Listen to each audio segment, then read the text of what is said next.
So this Shabbat, the Torah portion we read is my bar mitzvah Torah portion. And Reed can attest, it is a weird one. Is that fair, Reed? Yeah? So, I don't remember if I told you this. This is what my bar mitzvah tutor told me. Her name is Abby Rutner. Mrs. Rutner, if you're listening, thank you. She said, and I think because she said it, it worked. Said, for the rest of your life, you will never forget the first line of your Torah portion. Right? Like, the rest of it, totally gone. That line, never leaving my brain. I see a couple other B'nai Mitzvah of the past year. Asher, you still have your first line in your brain? No? You'll go home and it'll come back. It'll come back. Because now I've said it, you'll put it back in. It's we'll call it uncomfortable Torah. The beginning is fine. If you follow God's laws, good stuff will happen. Rain will come when it's supposed to. Grain, you'll have all the grain you could ever want. Good things. And then it takes a turn. And the turn is much longer than the short, nice part at the beginning. If you don't follow God's laws, the Parsha says, sevenfold this, sevenfold that, the sky will turn to iron, the ground will turn to copper. Lots of bad things will happen to you. And it's the kind of Torah portion that we can read easily and say, this is uncomfortable, not so great theology, no thank you. And frankly, I think that might be fair. That might be fair to imagine a God that's this vengeful, or to suggest that the theological foundation on which we stand is good things will happen if you do good, and woe unto you and all those around you if you do bad. Easy to reject that theology. And those, especially those who've been coming on Thursday mornings to Talmud study, little Thursday morning Talmud study plug. Don't worry, it's not scary. The words are in English on the page.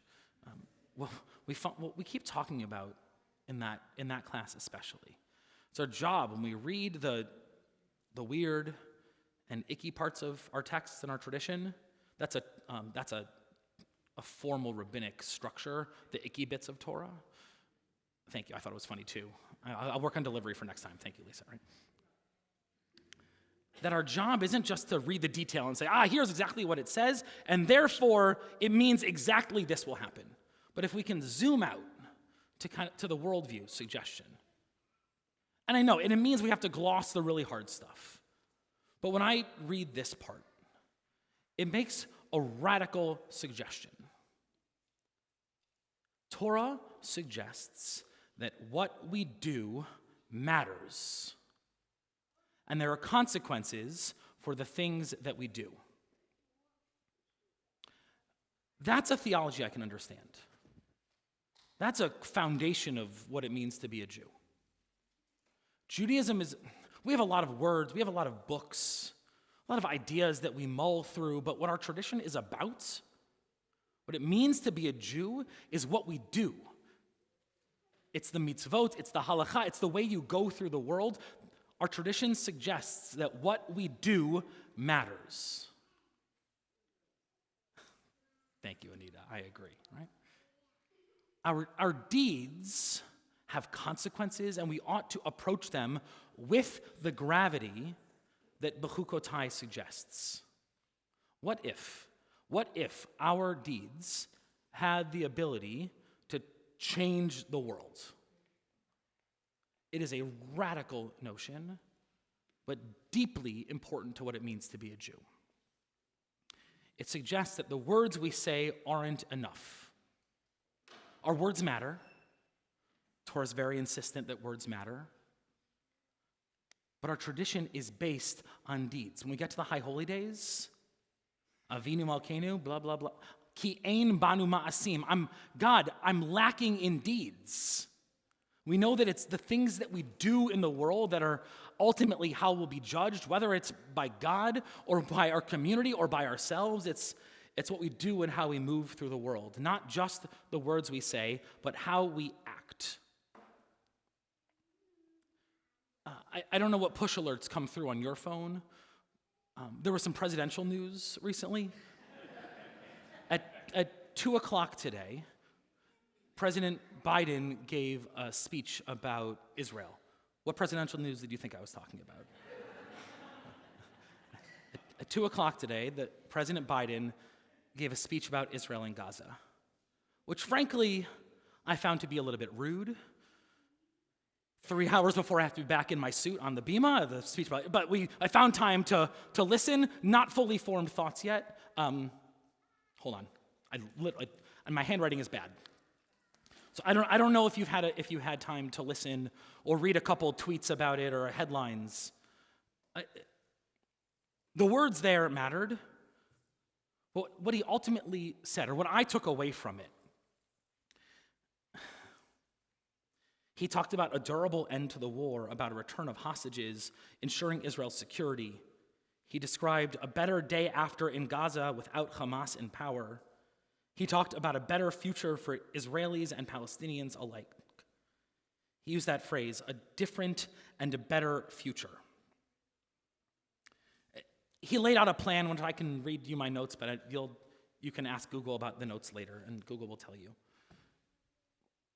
But where I've been sitting, what I found so important and affirming about his words, which I literally, we practiced Micha Mocha, and then I went to my office to listen to the speech. It's still sitting with me.